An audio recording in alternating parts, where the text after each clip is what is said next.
नमस्ते दोस्तों, NEET science scholars के इस वीडियो लेक्चर में आप सबों का स्वागत है। आज के इस वीडियो लेक्चर में हम हाइलाइटर के पार्ट 2 को देखने वाले हैं, जिसमें हम बायोमोलिक्यूल्स चैप्टर से प्रोटीन के कुछ इंपॉर्टेंट पॉइंट्स को डिस्कस करेंगे।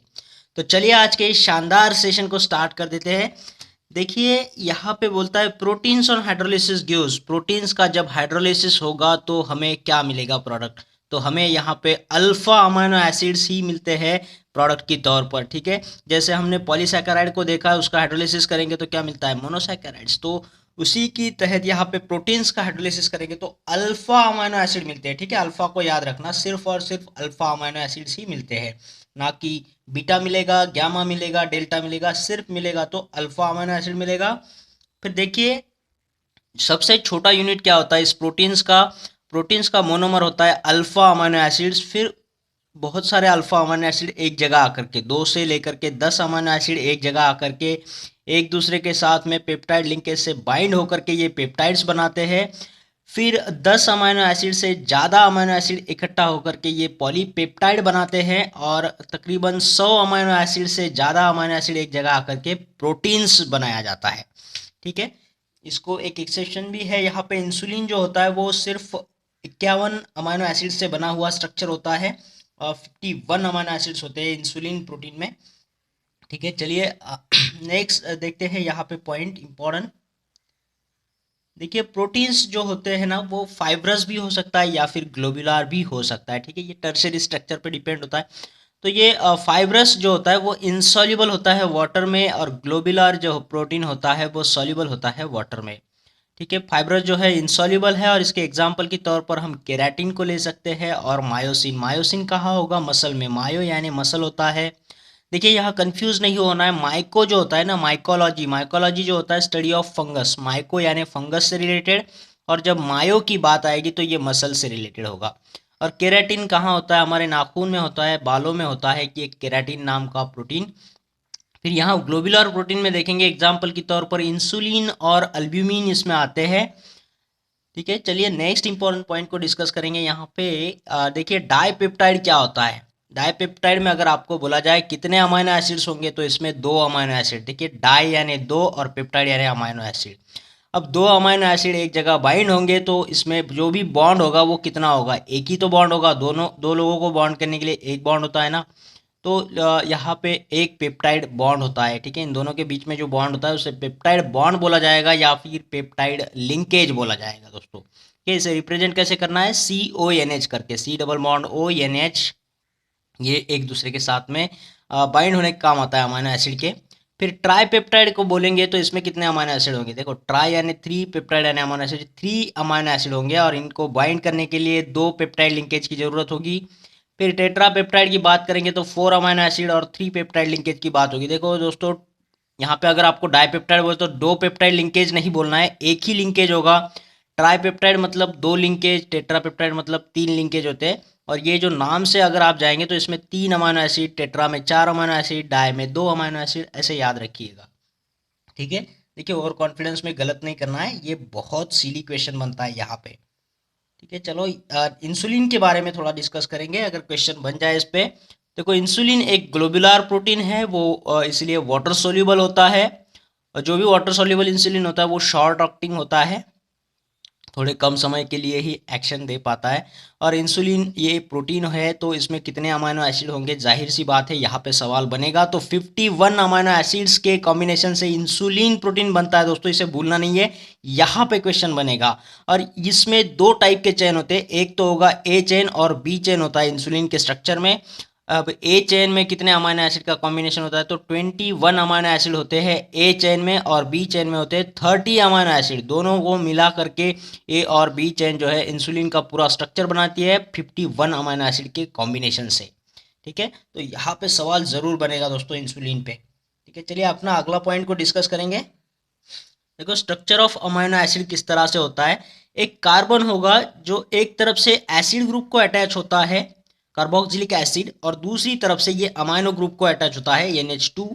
और एक इस पे हाइड्रोजन होगा और दूसरा R ग्रुप हो सकता है। तो R ये ग्रुप कुछ भी हो सकता है, CH3 होगा, आइसोप्रोपिल होगा, आइसोब्यूटिल होगा, या कोई एरोमेटिक रिंग भी हो सकता है। ठीक है। तो यहाँ देखिए इस कार्बन की तरफ तो ये 4 अलग अलग ग्रुप को जब अटैच होता है, एटम्स को जब अटैच होता है तो ये कायरल कार्बन कहलाता है, एसिमेट्रिक कार्बन कहलाता है।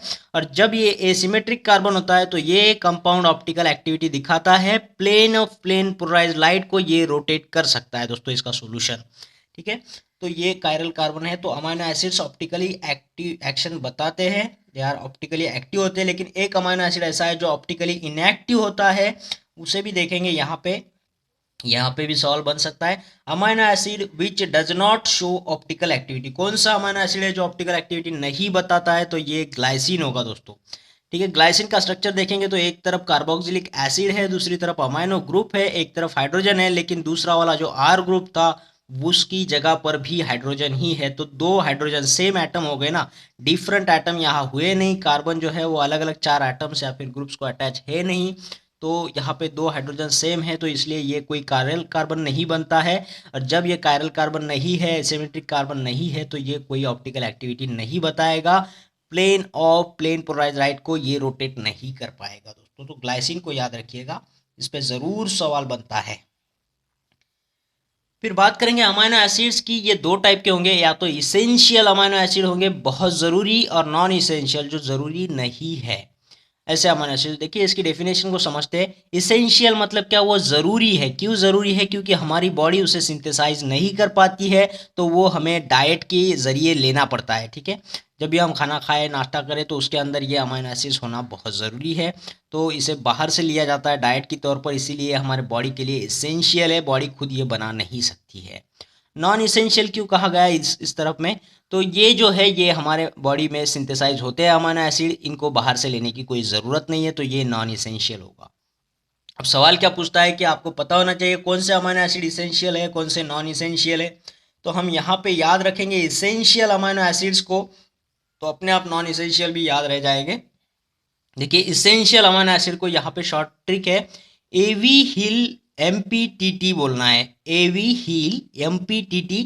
तो ये सारे इसेंशियल अमाइनो एसिड होते हैं। देखिए इनके नामों को भी याद रखना ज़रूरी है, क्योंकि कुछ कुछ लेटर से दूसरे भी अमाइनो एसिड बनते हैं, तो मैं आपका कन्फ्यूजन भी दूर करा दूंगा। देखो एवी हील MPTT जो है, ए यानी आर्जिनिन होगा, ठीक है, यहाँ पे एलानिन नहीं बोलना है। ए से आर्जिनिन होगा, बी से वैलिन होगा, एच से हिस्टीडीन होगा, आई से आइसोल्यूसिन, एल से ल्यूसिन, लाइसिन, फिर एमपी से होगा मेथियोनिन, फिनिल एलानिन, और टीटी से देखो ट्रिप्टोफन और थ्रियोनिन। देखो यहाँ पे टीआर वाले जो है ना वो टीटी है। ठीक है, ये ट्राई एंड थ्रो वाला जो है वो इसेंशियल है। ठीक है, थ्रो करने के लिए ट्राई करना बहुत ज़रूरी है, इसेंशियल थिंग है, तो इस तरह से याद रखना है। देखो यहाँ पे मैं एक ही बात आपको बोलूँगा, ये ए और टी के साथ कंफ्यूज मत होइएगा। यहाँ पे कोई टायरोसिन नहीं है इसेंशियल में, टायरोसिन एक नॉन इसेंशियल अमाइनो एसिड है। और ए से यहाँ पे कोई एलानिन नहीं है इसेंशियल में, एलानिन एक नॉन इसेंशियल अमाइनो एसिड है। ठीक है, इसेंशियल में ए से बना है आर्जिनिन और टीटी से बना है ट्रिप्टोफन और थ्रियोनिन। ठीक है, तो इन बातों को नहीं भूलना है। देखो नॉन इसेंशियल अमाइनो एसिड भी यहाँ पे मैं बता दूं, इसे याद रखने के लिए ऐसा बोलिए GPAT-SC करके, GPAT-SC। तो यहाँ से जी से हम याद रखेंगे glycine, glutamine, glutamic acid, P से याद रखेंगे प्रोलीन को, ए से याद रखो एलानिन को, एस्पेराजिन एस्पेरेटिक एसिड, टी से टायरोसिन, एस से सेरीन, और सी से सिस्टीन जैसे अमाइनो एसिड यहाँ होते हैं। जो नॉन इसेंशियल है वो हमारे बॉडी के अंदर ऑलरेडी सिंथेसाइज हो सकते हैं दोस्तों। ठीक है, चलिए नेक्स्ट पॉइंट को डिस्कस करेंगे। देखिए ज्विटर आयन क्या होता है, इसे डिस्कस करेंगे। देखो अमाइनो एसिड का स्ट्रक्चर तो हमने देख लिया, एक तरफ कार्बोक्सिलिक ग्रुप होता है, दूसरी तरफ अमाइनो ग्रुप होता है, और एक तरफ हाइड्रोजन और एक तरफ अल्किल ग्रुप। इस तरह से ये कार्बन 4 लोगों को अटैच होता है। और जब ये देखो ये एसिड है ना, तो ये हाइड्रोजन देने की कैपेसिटी रखता है, ये अमाइनो ग्रुप है तो ये हाइड्रोजन लेने की कैपेसिटी रखता है। तो देखिए हाइड्रोजन यहाँ से यहाँ ट्रांसफ़र हो गया है, तो यहाँ पे 2 चार्ज बन रहे हैं, एक निगेटिव और एक पॉजिटिव। ये जब सोल्यूशन में जाते हैं ना, तो सोल्यूशन में इस तरीके के आयन बनते हैं, तो इसे ज्विटर आयन बोला जाता है। ठीक है, ज्विटर आयन कौन देता है, तो अमाइनो एसिड देंगे, जिसमें बोथ चार्जेस प्रेजेंट होता है, पॉजिटिव भी होगा और निगेटिव भी होगा। तो इसकी वजह से ये न्यूट्रल होता है, इसका नेचर क्या होता है, न्यूट्रल होता है। ये पॉजिटिव और निगेटिव चार्ज होने की वजह से ये न्यूट्रल आयन होते हैं। और ये एम्फोटेरिक नेचर बताते हैं दोस्तों। एम्फोटेरिक नेचर मतलब क्या, ये एसिड की तरह भी बिहेव कर सकते हैं, बेस की तरह भी बिहेव कर सकते हैं, और ये साथ ही साथ में रिएक्शन देंगे। जब एसिड के जैसा एक्ट करेंगे तो बेस के साथ रिएक्ट करेंगे, और जब ये बेस के जैसा एक्ट करेंगे तो एसिड के साथ रिएक्शन देते हैं। तो इस तरह से ये रिएक्शन दे सकते हैं एसिड के साथ में भी और बेस के साथ में भी, इसीलिए ये एम्फोटेरिक मतलब दोनों के दोनों ही नेचर बताता है। तो ये एम्फोटेरिक नेचर रखता है। ठीक है, नेक्स्ट बात करेंगे ये पेप्टाइड बॉन्ड कैसे बनता है। देखिए ये एक अमाइनो एसिड है, ये दूसरा वाला अमाइनो एसिड है।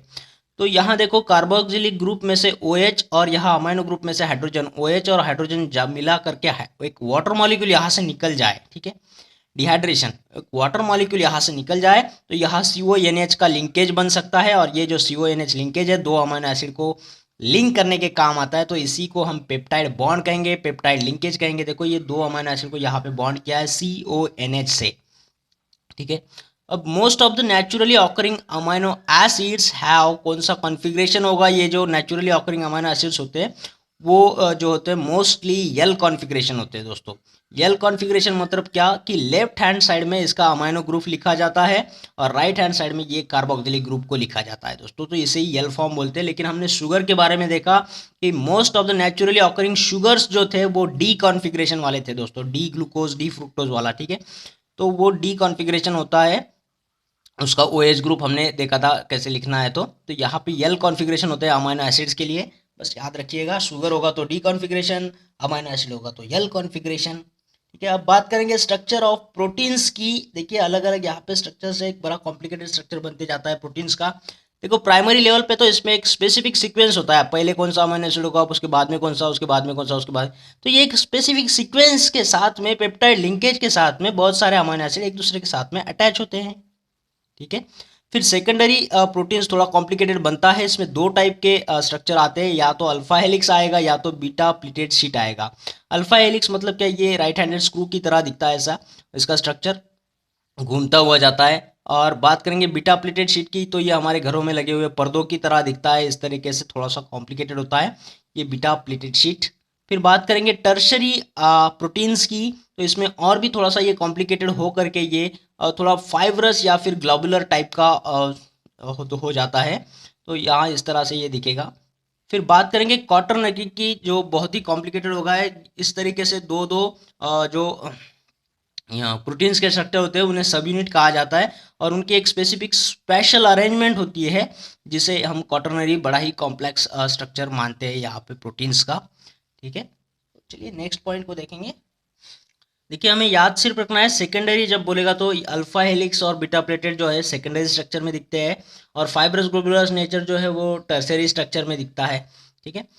अब यहाँ पे देखेंगे बॉन्ड्स कौन सा होता है टर्सरी और सेकेंडरी स्ट्रक्चर जो प्रोटीन्स होते हैं उसके अंदर। तो ह्यूज करके बॉन्ड होते हैं, ये शॉर्ट फॉर्म है ह्यूज। H यानी हाइड्रोजन बॉन्ड होगा, E यानी इलेक्ट्रोस्टैटिक फोर्सेस ऑफ अट्रैक्शन होगा, W यानी वॉन्डरवॉल फोर्सेस को याद रखिए, और S यानी जो है वो डाइसल्फाइड लिंकेज को याद रखिए। देखो इतने सारे बॉन्ड बना करके ये कॉम्प्लेक्स स्ट्रक्चर बनता है प्रोटीन्स का। नेक्स्ट बात करेंगे कुछ टेस्ट की जो इंपॉर्टेंट है। यहाँ पे देखो बायोरेट टेस्ट से हम क्या डिटेक्ट कर सकते हैं।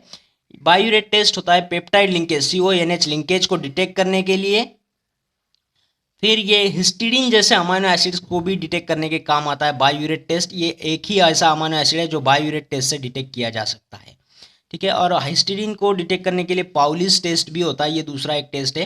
तो याद रखिए हिस्टीडीन को डिटेक्ट करना है तो बायोरेट टेस्ट या फिर पाउलिस टेस्ट से डिटेक्ट कर सकते हैं। और पेप्टाइड लिंकेज के लिए कौन सा टेस्ट है, बायोरेट टेस्ट है दोस्तों, ठीक है। नेक्स्ट बात करेंगे यहाँ पे मिलियंस टेस्ट की, जिससे हम टायरोसिन नामक अमाइनो एसिड का डिटेक्शन कर सकते हैं, ठीक है। मिलियंस ऑफ टायर बोलिए।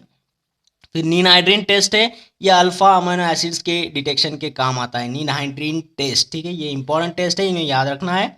अब बात करेंगे डीनेचुरेशन ऑफ प्रोटीन्स की, ये क्या होता है, कंसेप्ट क्या है।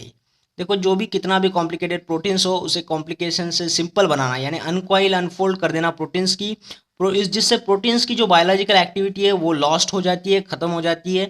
और इसका सेकेंडरी टर्शरी जितना भी कॉम्प्लिकेटेड स्ट्रक्चर है क्वाटरनरी वो सारे ब्रेक होकर के सिर्फ और सिर्फ प्राइमरी स्ट्रक्चर हो जाता है। प्राइमरी स्ट्रक्चर रिमेन्स इंटैक्ट, इसके प्राइमरी स्ट्रक्चर में कोई बदलाव नहीं आता है। जो भी अमाइनो एसिड का एक स्पेसिफिक सीक्वेंस है वो बना हुआ रहता है, उसको ये डिस्टर्ब नहीं करता है। लेकिन ये कुछ काम का नहीं होता, बायोलॉजिकल एक्टिविटी तो लॉस्ट हो जाती है इसका, और ये इजीली डाइजेस्ट भी हो जाता है, ठीक है।